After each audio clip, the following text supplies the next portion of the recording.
4 140 000 personnes ont reçu la première dose du vaccin, soit 45% des plus de 18 ans. Dernier chiffre au total, 16,2% de la population de plus de 18 ans s'est fait vacciner, cette fois-ci avec les 2 doses de vaccin.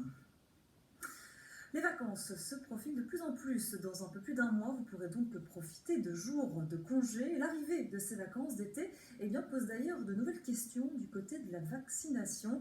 Comment faire quand votre deuxième dose de vaccin tombe en plein dans vos réservations de séjour? La réponse est avec François-Xavier Legrand. Doit-on organiser ces vacances en fonction du vaccin contre le Covid-19?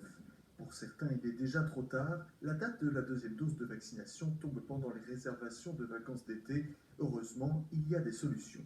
Il y a une possibilité, exceptionnellement, de téléphoner au call center pour demander la modification de l'injection de la deuxième dose, de préférence avant les vacances, évidemment, comme ça ils sont doublement vaccinés. Pour déplacer le rendez-vous ou pour savoir quand la deuxième dose du vaccin peut tomber, avant de réserver ses vacances, il faut prendre en compte le temps nécessaire entre chaque dose pour chaque vaccin.